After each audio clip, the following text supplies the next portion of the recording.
السلام علیکم ورحمۃ اللہ وبرکاتہ۔ اگر آپ میرے چینل پر نئے ہیں تو پلیز سبسکرائب کیجیے۔ ایک صحابی آیا اللہ کے نبی کے پاس، کہتے ہیں کہ میرا دل بہت سخت ہو چکا ہے۔ آج کل لوگوں کے دل بہت سخت ہو چکے ہیں۔ اللہ تعالیٰ ہم پر رحم کرے، ہمارا دل نرم کرے۔ میری یہی دعا ہے کہ اللہ تعالیٰ ہم سب کو بچائے اور واقعی میں ہم کو تقویٰ ادا کرے۔ تو دل بہت سخت ہو چکا ہے، نماز میں مزہ نہیں آتا، نماز میں خشوع نہیں ہے، آنکھوں سے آنسو نہیں بہتے، نیکی کرنے کا دل نہیں چاہتا، گناہ کرنے کا لذت بڑی ہو گئی ہے، فتنوں سے بچ نہیں پاتے، دل سخت ہو گیا، کیا کریں؟ صحابی یا رسول اللہ صلی اللہ علیہ وسلم، دل بڑا سخت ہو گیا ہے، کیا کروں؟ تو نبی نے فرمایا کہ یتیم کے ہاتھ پر سر رکھو اور مسکین کو کھانا کھلاؤ۔ میں اور آپ کتنا یہ کام کرتے ہیں؟ کیا غریب اور مسکین ختم ہو گئی ہے دنیا میں؟ کیا یہ عمر بن خطاب کا دور چل رہا ہے جس میں کوئی دینے والے تو ہزاروں لاکھوں اور لینے والا کوئی نہیں؟ نہیں، بلکہ it's the exact opposite of that. ہم دیکھیں تو مانگنے والے ہر چوک پہ کھڑے ہوتے ہیں۔ میں بائی پروفیشن بات نہیں کر رہی ہوں، آپ چاہے تو کسی جھوپڑی میں چلے جائیں، آپ کسی ریڈی پر چلے جائیں، ساری جگہوں پہ غربت بہت ہے۔ آپ ذرا گھوم کے تو دیکھیں، بہت لوگ لینے والے ہیں، لیکن ہم دینے والے کیوں نہیں ہیں؟ اور اگر ہم دینے والے بن جائے تو اللہ تعالیٰ ہم پر سے بیماریاں، پریشانیاں اس طرح دور کرے گا جیسے وہ شخص تھا نا، جس کی میں ایک واقعہ بیان کرتی ہوں۔ ایک شخص تھا جو ایجپٹ میں رہتا تھا، جس کو ہارٹ کا مسئلہ تھا، اور ڈاکٹرز کو وہ کنسلٹ کرتا تھا کہ ڈاکٹرز نے یہ بتایا کہ all the veins that leading to your heart are getting closed۔ بہت تھوڑے جو ہولس رکھے they are being closed، اور تمہاری بڑی بری حالت ہے۔ we don't suggest you to operate at this time۔ you go to abroad and وہاں سے آپ اپنا علاج کرائے۔ ڈاکٹرز نے ایسا کہا۔ وہ کہتا ہے کہ he went to Germany۔ Germany جا کر جب ڈاکٹرز کو بتایا تو ڈاکٹرز نے کہا کہ your heart is in a terrible state۔ we don't suggest you even an operation۔ 50-50 chances ہے، شاید تم بچ پاؤ یا مر جاؤ۔ تو اس نے کہا چلے بسم اللہ کریں، لیٹس ڈو اٹ، لیکن مجھے آپ لوگوں سے 2 دن کا ٹائم چاہیے۔ ڈاکٹرز نے کہا کیوں؟ تو اس نے کہا کہ میں اپنے گھر والوں کو ملنا چاہتا ہوں، مجھ سے جو کوتاہی یا غلطیاں ہوئی ہیں اس کی معافی مانگنا چاہتا ہوں، میں واپس ایجپٹ جانا چاہتا ہوں۔ ایجپٹ گیا اور اپنے گھر والوں سے ملا اور انہیں فیئرویل کیا۔ تو ایسے ہی وہ جا رہا تھا، ایک میٹ شاپ کے پاس سے گزرا وہ، تو جو حساب ہوتا ہے نا، وہ ہڈیاں پھینک رہا تھا جو یوز لیس تھی۔ تو ایک ماں جو تھی اپنی بیٹی کے ساتھ وہ ہڈیاں چن رہی تھی، تو اس نے دیکھا کہ یہ لوگ کیا کر رہے ہیں، اور اس نے جا کر پوچھا کہ آپ یہ کیا کر رہی ہیں؟ تو اس نے کہا کہ بیٹا میں بہت غریب ہوں، پچھلے 2 مہینے سے گوشت کھانے کو نہیں ملتا، کتنے دن سے میرے بچوں نے گوشت نہیں کھایا، تو میں یہ کلک کر رہی ہوں شاید میرے بچے کچھ نہ کچھ گوشت اس سے نکال کے کھا لے اور یخنی پی لے اس کی۔ تو اس کو بڑا افسوس ہوا، پتہ نہیں میری حالت تو ایسی ہے، پتہ نہیں میں زندہ رہتا ہوں یا نہیں رہتا۔ تو اس نے وہ گوشت والے کو کہا کہ یہ جو عورت ہے یہ ہفتے یا سال کہا، یہ جب بھی آئے گی تمہیں اسے گوشت دینا ہے، میں تمہیں ایڈوانس پیمنٹ کر رہا ہوں۔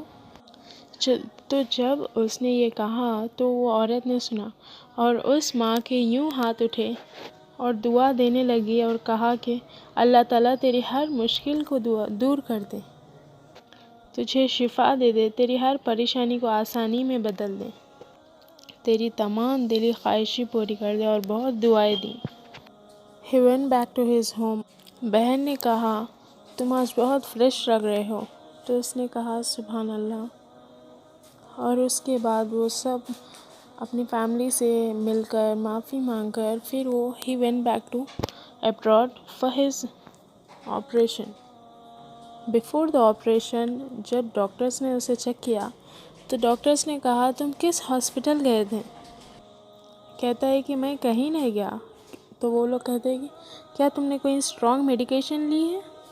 تو اس نے کہا نہیں، میں نے تو کوئی ایسی میڈیکیشن نہیں لی۔ تو ڈاکٹرس نے کہا کہ جو وینس تمہاری کلوز ہو گئی تھے they are now actually open, تمہیں تو کوئی آپریشن کی ضرورت ہی نہیں ہے۔ سبحان اللہ، you don't need an operation. اللہ اکبر، you don't need an operation, you can go home, you can live your life in a healthy way, healthy life.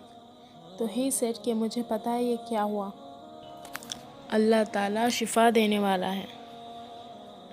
دعوا مرضاکم و صدقہ، اللہ تعالیٰ کہتے ہیں کہ اپنے مریضوں کا علاج صدقے سے کرو، اور جو اس عورت نے دعا کی تھی نا یہ وہ تھا۔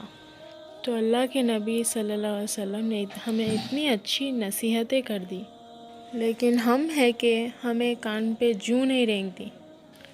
گناہوں کو دھو دیتا ہے صدقہ، جس سے پانی نہا لیتا ہے نا انسان، جیسے ہمارا جسم صاف ہو جاتا ہے، مگر جو صدقہ ہوتا ہے ہماری روح صاف کر دیتا ہے۔ اس طرح گناہوں کو دھو دیتا ہے صدقہ، اللہ کے غصے کو ٹھنڈا کر دیتا ہے صدقہ۔ جو صدقہ ہوتا ہے نا آسمان کے بیچ میں جاتا ہے، اور جو ہمارے اوپر پریشانیاں آتی ہیں وہ سب آتی ہیں نا، وہ اس سے لڑتا رہتا ہے۔ It's like the stand between you and the calamity الی یوم القیامہ۔ صدقہ دینے سے بلائیں ٹل جاتی ہے، بری موت سے نجات دیتا ہے، زندگی میں ہماری برکتیں ہی برکتیں آ جاتی ہے صرف صدقے سے۔ قبر میں سکون اور چین اور راحت کا باعث بنتا ہے صدقہ، اور قیامت کے دن بھی سائے کا باعث بنے گا صدقہ۔ تو پھر کیا چیز ہے ہم صدقے سے ہاتھ روک رہے ہیں۔ وَأَنفِقُوا مِمَّا رَزَقْنَاكُمْ، اللہ تعالیٰ فرماتے ہیں لوگوں خرچ کرو اس مال سے جو ہم نے تمہیں دیا ہے، اس سے پہلے تمہیں موت آ جائے۔ من قبل ان یاتی یا احدک والموت، اس سے پہلے کہ تمہیں موت آ جائے، اس سے پہلے کہ موت آ جائے کہ تم کہو یا اللہ ہمیں تھوڑا سا ٹائم دے دیں، میں فلاں شخص کو دینا چاہتا تھا، اس کو دینا چاہتا تھا، but I procrastinated, I always wanted to give but موت آ گئی۔ الا اجر قریب، تھوڑا سا وقت دے دے اللہ، تھوڑے سے سیکنڈز دے دے کہ میں یہ وصیت کر کے آ جاؤں کہ دے دے، لیکن ایسا نہیں ہوگا۔ فَصَدَّقَ وَمِنَ الصَّالِحِينَ، جو اللہ تعالیٰ سے مہلت مانگتا ہے کہ اللہ تعالیٰ مجھے کچھ ٹائم دے دے، اس ٹائم پہ وہ روزہ بھی رکھ سکتا تھا، نفل بھی پڑھ سکتا تھا، کوئی اذکار کر سکتا تھا، لیکن وہ کیوں کہہ رہا ہے کہ مجھے صدقہ دینا ہے؟ کیونکہ اسے پتہ ہے کہ صدقہ میری قبر میں ٹھنڈک کا باعث بنے گا، یہ میرے لیے نور کا باعث بنے گا میری قبر میں اور قیامت کے دن۔ یہ اللہ تعالیٰ کے غیظ و غضب کو ٹھنڈا کرتا ہے، اندھیرے میں دینے والا صدقہ۔ تو یہ شخص خواہش کرے گا کہ اس سے پہلے وہ وقت آئے ہمارے اوپر، وہ ٹائم آئے جس پہ کہ ہم پچھتا رہے ہو کہ میں فلاں کو دے دوں، فلاں کو دے دوں۔ وہ شخص کے ایک حدیث میں آتا ہے کہ میں فلاں کو دینا چاہتا ہوں، فلاں کو دینا چاہتا ہوں، تو اسے کہا جائے گا کہ وہ فلاں کا آلریڈی ہو گیا، جو ہونا تھا وہ ہو گیا، اب تمہیں کوئی فائدہ نہیں پہنچے گا۔ کیونکہ جب موت آ جائے نا، جب روح گلے تک آ جائے نا، تو وہ گھرگھرا کا مومنٹ ہے۔ جب انسان کے حلق میں روح پھنستی ہے تو پھر کوئی اعمال کا سلسلہ ختم۔ تو جو اس سے پہلے صدقہ دیتے ہیں نا وہ ہے الصادقین، صدقہ نکلے صدق سے، سچائی سے، اور صدقہ دینے والے کو کہتے ہیں کہ الصادقین، جو سچے دل سے صدقہ دیتا ہے۔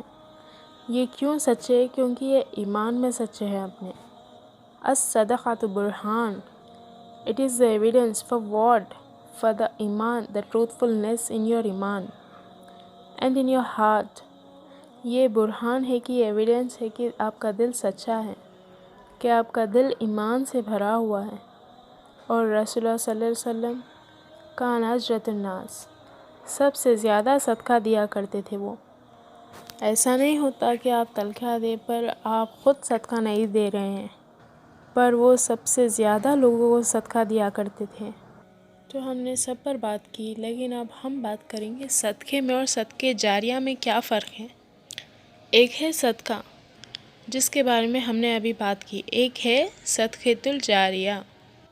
جاریہ بولتے ہیں آن گوئنگ چیریٹی کو، وہ نا جاری ہے، یہ ندی جاری ہے، مینس دیٹ کہ یہ چل رہی ہے۔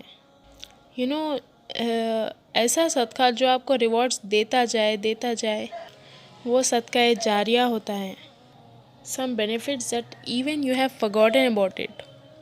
اگر آپ بالکل بھول چکے ہیں کہ آپ نے کبھی کوئی صدقہ بھی دیا تھا، وہ تب بھی بینیفٹ کر رہا ہوتا ہے صدقہ جاریہ۔